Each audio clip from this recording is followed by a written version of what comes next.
হরে Krishna everyone, সবাই কেমন আছো? আশা করছি অনেক ভালো আছো। আর আমি কিন্তু মায়াপুরে চলে এসেছি, আসার পরই চলে যাচ্ছি এখন গীতা মেলাতে।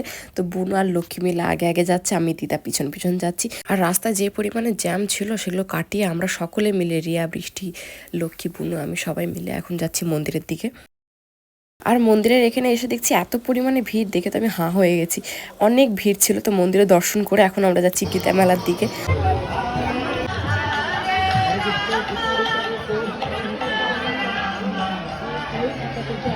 আর গীতা মেলার এই খাবার দোকানগুলোতে এত পরিমাণে ভিড় যে যাওয়ার কোনো উপায় নেই। তো দিদা আর আমি এখানে মিলে দাঁড়িয়ে দাঁড়িয়ে দেখছিলাম। আর আমরা এটাই বলা বলি করছিলাম যে বাইরে গিয়ে খাওয়াটাই বেশি বেটার, এখানে যা ভিড় তার থেকে বাইরে চলাটাই ভালো।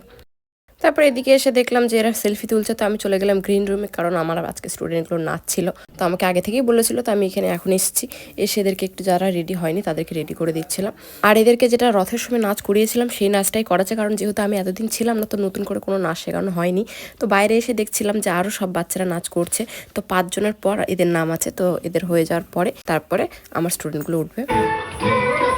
তারপরে এদের নাম চলে এসেছিলো, তো এদেরকে এখন নিয়ে এখানে নাচ স্টেজে তুলেও দিয়েছি। তারপরে এরা নাচ শুরু করে দিয়েছে। এতদিন যেহেতু আমি ছিলাম না, তো এদের প্র্যাকটিসও হয়নি। আর যে পুরোনো নাচটা ওটাই যেহেতু করছে, বাচ্চাগুলোর গার্জেনই বাড়িতে যেমন তেমন করে প্র্যাকটিস করিয়েছে। তো আমি জানি না যে এখানে কেমন করবে না করবে। তো এখানে আমার একটু ভয় লাগছিল যে একই নাচ এরা করছে, তাও আবার যদি ভুল করে বা কিছু এরকম, কিন্তু না, তারপর ঠিকই করেছে, অসুবিধা নেই। ওরা ছোট ছোট বাচ্চা যেটাই করেছে সেটাই আমার জন্য অনেক অনেক ভালো করেছে। তারপরে এখানে চলে আসলাম গোপী ডটের কাছে। এসে আমিও একটু বললাম বৃষ্টিকে যে আমাকে করে দে। বৃষ্টিকে করার জন্য বলছিলাম, তো বৃষ্টিকে কেউ করে দিতে চাইছিল না, কারণ সবার কাছে ভিড় ছিল।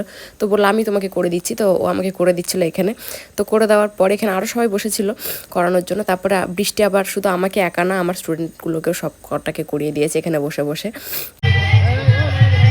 আর এখানে বৃষ্টির কিছু নেওয়ার ছিল, তো তার জন্য এই দোকানটাতে এখানে নিচ্ছিল। আর আমি এখানে সব ভিডিও ছবি তুলে নিচ্ছিলাম। আর এখানে আমরা পরে বলা বলি করছিলাম ওর কলকাতাতে কি কি প্রবলেম আছে, কি কি ও করেনি, সেটাই বলা বলি করছিলাম এখানে। তারপর ও বললো যে হ্যাঁ ঠিক আছে, আমার ভুল হয়েছে, আর একটু ঠিকঠাক করতে হবে। এই বলা বলি করতে করতে আমরা এখন চলে যাচ্ছি বাড়ির দিকে। তো বাড়ি যেতে যেতে এখানে মাসির বিরিয়ানির দোকানটা দেখলাম, চোখে পড়লো। তো এখন আমি গাড়িটা অনেকদিন যেহেতু চালাইনি, তো তার জন্য এখন গাড়িটা একটু রাস্তায় চালিয়ে দেখবো যে ঠিকঠাক আছে কিনা, ঠিকঠাকভাবে চলছে কিনা, যেহেতু 2 মাস চালানো হয়নি। তো গাড়িটা নিয়ে একটু বেরিয়ে পড়লাম রাস্তার দিকে।